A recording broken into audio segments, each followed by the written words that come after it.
Today we're in section 10.4, Polygons, page 494. All right, you need to know all of these terms. All right, now with quadrilaterals, it is a four-sided polygon, but there are several different types of quadrilaterals. We have squares, rhombus, rectangle, trapezoid, and parallelogram. Leave space between each one of these so you can draw the figure. And write the definition. Then you have a polygon. That's a figure that has at least three sides and it does not have any curved sides. The regular polygon has all sides and angles congruent. All sides and angles congruent or equal in measure. You need to make sure that you remember that. So we have our first two types of special quadrilaterals. We show that the sides are parallel with these little triangles.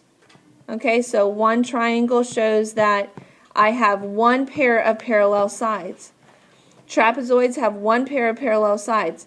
Parallelograms have two pairs of parallel sides. So I use my one triangle facing the same direction to show one pair, and I show my other pair of parallel sides with a set of triangles, and there needs to be some kind of difference, so I'm going to use two triangles to show that these sides are parallel.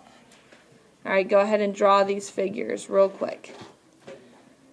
And then our last three are a rectangle, square, and rhombus.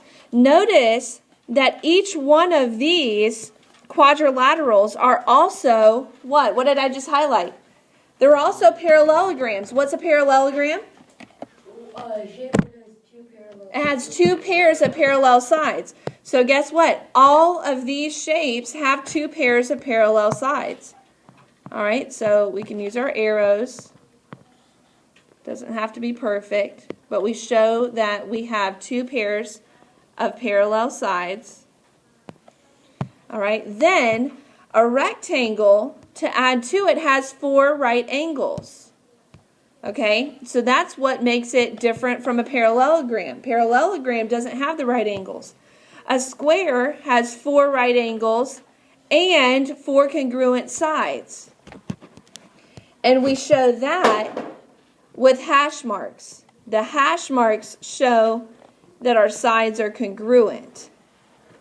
Okay, then a rhombus is a parallelogram with four congruent sides as well. So we show that using our hash marks.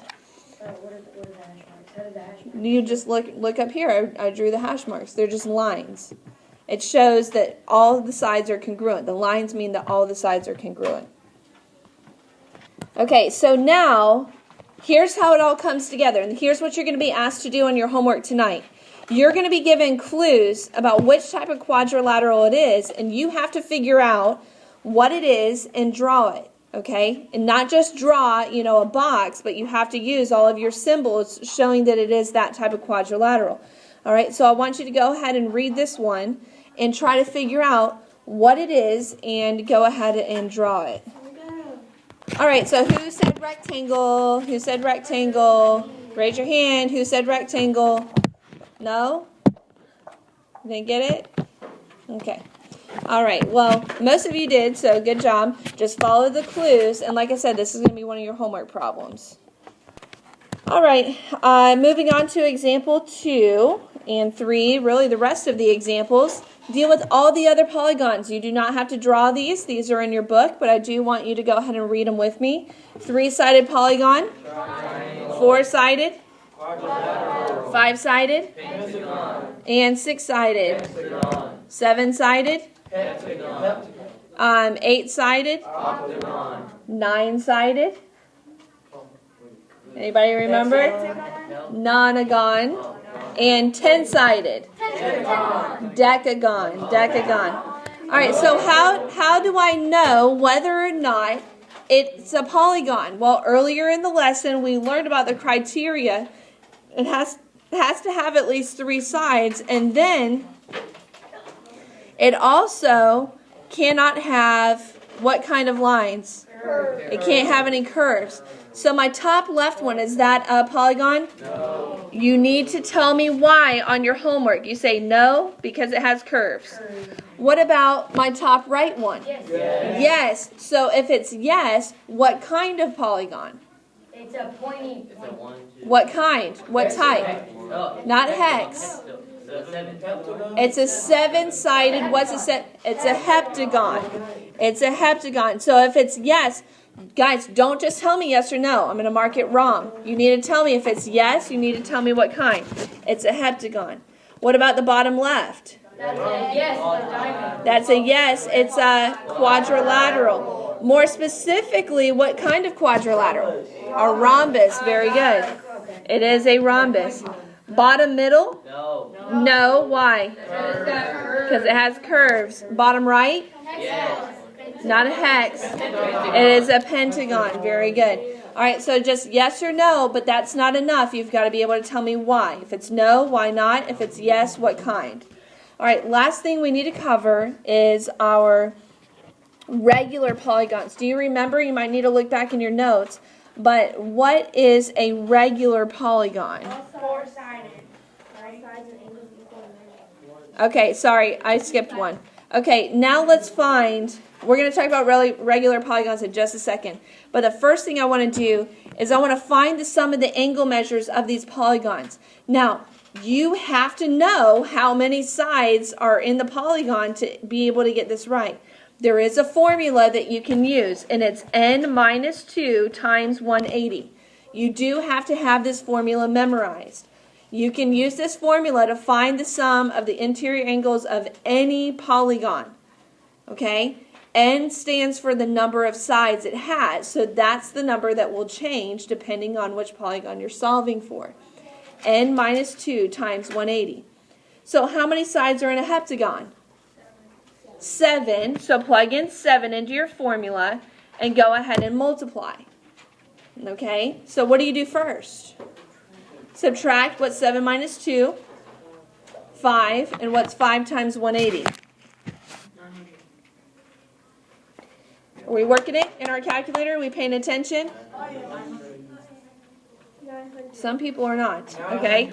It is 900 degrees. So, and guys, that never changes. So that's something you can memorize. The sum of the interior angles of a heptagon is 900 degrees. That'll never change. But if you forget, use the formula to figure it out. Does that make sense?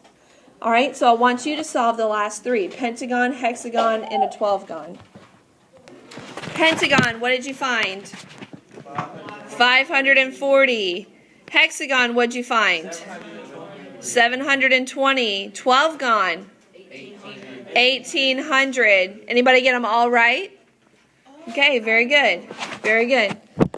All right, so that's how we find the sum of the interior angles of the polygons. Now, last example talks about regular polygons, okay, and using them to find either perimeter or the like a single interior angle measure. So let's look at first my symbols. If all sides are congruent, you're going to see this hash mark on all of them, okay? So that tells you that all the sides are congruent. It tells you that it's a regular pentagon. Then, if your angles are all congruent, you'll see these little marks in your angles, okay? That means that each angle is exactly the same measure. Well, we just found the sum of the angle measures of a pentagon. What was it? What was their sum? It was 540. If I know that each angle is exactly the same measure, can I figure out what one angle measure is? How can I do that? Divide by how many? 5. Why? Because there's 5 sides. If it was a hexagon, I would divide the sum, which should be 720, by 6. Okay? So 540 divided by 5 gives me one interior angle measure of a regular polygon or a pentagon. Now, that doesn't count the pentagons that look all funny that are not regular. Those will have different angle measures. The regular polygon, though, each angle is going to be 108 degrees. So what if I told you on a regular polygon that one of the side lengths was 4 inches. One of the side lengths was 4 inches. Could you find the perimeter? Yeah, you could, because if one of the sides is 4 inches, all of the sides are 4 inches. So that means this one's 4, this one's 4, this one's 4, and this one's 4. So you could essentially multiply the side length by how many sides there are, and you could find the perimeter, 20 inches. Okay? And you know the sum of the angle measures because we just found that using our formula. All right, if you understand that, that's everything you need to know for 10.4.